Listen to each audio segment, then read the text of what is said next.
também, como nos outros itens, criar diretrizes para qualificar todos esses itens, todos esses componentes ligados ao saneamento básico. Né? A gente sabe que aqui, em Porto Velho, a maioria da captação ela é feita ou do Rio Madeira ou através de garapés, diretamente recolhendo garapé e distribuindo, ou mesmo de poços artesianos. E soluções também que são mais caseiras, né? Muita gente tem poço em casa. Lembrando que a gente também tem muita fossa em casa, né? Muitas casas com fossa, o que causa um certo, nessa Marcos, acaba criando um problema. Então a gente precisa olhar isso de uma forma contundente, porque o nosso lençol freático é um lençol muito, muito alto, né? A nossa região aqui, a água aflora com muita facilidade. Ao mesmo tempo que eu coloco uma fossa ali, eu estou causando enfim. Então a gente vai olhar isso com uma facilidade maior, né, com um empenho maior, justamente para qualificar não só a nível de município 7, mas todos os distritos, a forma de trabalhar isso daí. Só para vocês terem em Porto Velho, o que a CAED, né, que lá faz a captação de água, ela abastece só 36% do distrito 7. Ou seja, desses 36% de 100% da população, 80% vem de manancial superficial e 20% de mananciais subterrâneos, ou seja, poços subterrâneos. E um dos problemas muito sérios que a CAED tem em Porto Velho é de perda de água. Então, assim, a água acaba saindo cara porque a perda de água é muito significativa. Que a gente pode perceber isso, muita coleta de água sem tratamento e soluções individuais que não são monitoradas. Então, assim, pode ter muita gente ao longo de todo o município fazendo ingestão de água que está imprópria para o consumo, né? Enfim. Só para vocês terem uma ideia aqui, ó, a nossa relação comparando Rondônia, região norte do Brasil, o índice de tratamento nosso é 0%, enquanto do Brasil é 43%. A parcela tratada de água em relação à coletada, no Brasil é 70%, Porto Velho está 0%. Então, a ideia é realmente qualificar isso daí. E uma outra questão é a limpeza urbana e manejo de resíduos sólidos, né? Principalmente no que diz as condições precárias e insalubres de triagem e catação do lixo que é produzido pelo nosso município. Então, a ideia é realmente olhar isso de uma forma mais incisiva para que a gente possa realmente qualificar todo o lixo que nós produzimos. Aqui a gente tem um exemplo que é bem contundente, não só no distrito, mas no distrito 7, mas eu imagino que na maioria dos distritos, que é a questão da drenagem, que nem sempre é muito efetiva, e muita gente que faz o esgoto e joga na rede de drenagem, né? Eu não sei se é aqui especificamente um problema desse distrito, mas ele é muito comum no nosso município. E aí, a drenagem é quando o secretário está colocando o que seria a drenagem, todo mundo... só para explicar, a drenagem é o sistema de captação de água da chuva, né? Esse sistema ele é recolhido, a água da chuva é recolhida através de um sistema de bueiros, né? Tubulações e tudo, e é lançado da forma que é recolhida dentro dos mananciais. E quando a gente tem o lançamento de esgoto nessa rede de drenagem, a gente configura uma situação complexa, né? Porque a gente tem esgoto in natura, com muita coisa não devidamente jogada ali e que indo atingir os nossos mananciais, né? Os nossos igarapés e desqualificando o meio ambiente de uma forma geral. Então a gente vai criar políticas para qualificar isso daí de uma forma melhor. Bom, e um outro fator que a gente não poderia de pensar e deixar de olhar é a questão do déficit habitacional. Principalmente quando eu olho aqui embaixo e eu vejo o déficit que eu tenho habitacional e que há uma relação não só com o urbano, mas também com o rural, né?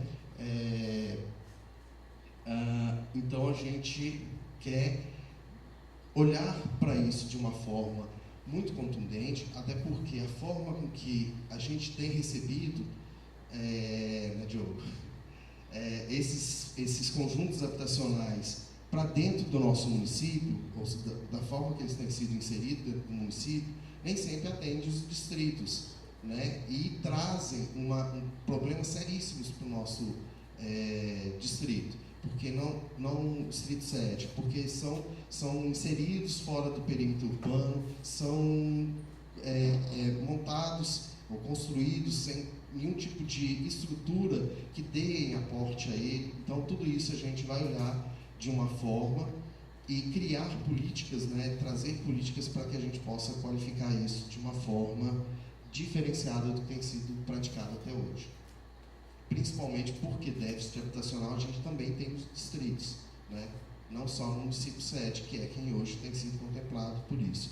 É um trato complexo, né? Uma vez que envolve um punhado de outros quesitos, mas enfim, o nosso olhar também está sendo direcionado para isso. Aqui só para vocês terem ideia da qualidade das moradias dos nossos co-irmãos porto-velhenses, né? E aí a gente vê a carência da estrutura das residências que a gente tem dentro do nosso município. Principalmente quando eu vejo que 58 mil casas não têm abastecimento de água, ou 52 mil casas não têm esgotamento sanitário, e 77 mil casas têm pelo menos uma dessas carências. A gente tem casos em que essas carências elas se aglutinam, né? Elas se juntam, ficam trazendo um problema social maior. Então a gente não pode deixar de olhar para essa situação. Bom, aqui também é questão dos assentamentos. A gente está olhando aqui especificamente sobre o mapa do Distrito 7, mas dentro de todos o município a gente está olhando para todos os assentamentos que têm riscos ou que estão próximos a áreas inadequadas ou tipo de residências sem estrutura, para que a gente possa criar políticas de qualificação desses assentamentos. A mesma coisa com relação aos conjuntos habitacionais, como eu havia dito, né? E a questão da regularização fundiária também, né? Principalmente no que tange construções e edificações e loteamentos irregulares dentro do nosso município.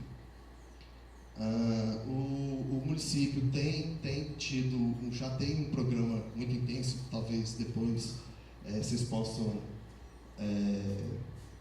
ter um questionamento maior com relação a isso, mas a meta do município é de cada vez mais regulamentar a questão fundiária no nosso município, principalmente nos distritos que já se firmaram um TAC, principalmente aí para Nova Califórnia e União Bandeirantes, e a intenção é de que esse processo se qualifique de cada vez mais de forma melhor, porque a gente sabe que é um fator preponderante para uma imensidão de questionamentos ou situações que possam vir a ocorrer depois, né? Tá, que é um termo de conduta, termo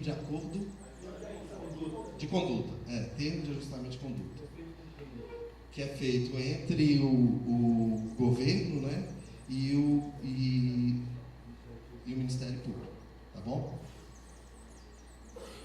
Bom, aí só para vocês entenderem o nosso plano diretor, a gente começou em 1972 com esse plano de ação, depois em 87 foi feito um plano, em 90 foi feito um outro plano diretor e em 2008, já à luz desse Estatuto da Cidade, foi feito o plano diretor que a gente está hoje em vigência e que a gente está olhando sobre ele para poder criar o nosso atual plano diretor.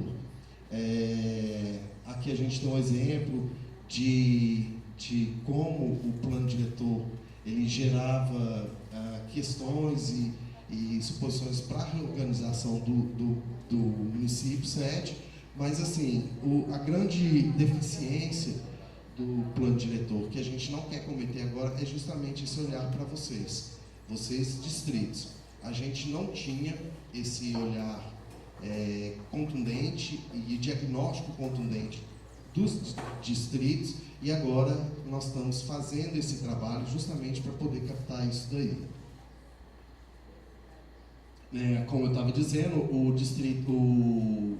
plano diretor de 2008, ele fazia apenas menção aos distritos, mas não estabelecia diretrizes claras, nenhum tipo de diretriz para os distritos. E é o que a gente quer trabalhar, principalmente o intuito dele é de trazer toda essa diversidade que é presente no nosso território como um todo, né, à luz das diretrizes, para que a gente possa ter realmente uma qualificação e um diagnóstico e uma propensão a fazer as coisas do jeito certo, né? Bom, uma coisa que a gente também não pode deixar de trazer à luz nesse momento é a questão da cultura, né? Principalmente porque a cultura ele traz qualificações num punhado de atividades e situações que a gente tem dentro do nosso município, e até mesmo no questão de divisas, no quesito divisas, né? A gente tem aqui Fortaleza do Abunã, que tem um festival de praia que praticamente fica transitável dentro do distrito, né? E é muito importante para o distrito. Então a gente tem que trazer esses eventos culturais, como a Festa da Melancia, que está ocorrendo agora, no Baixo Madeira. Então a gente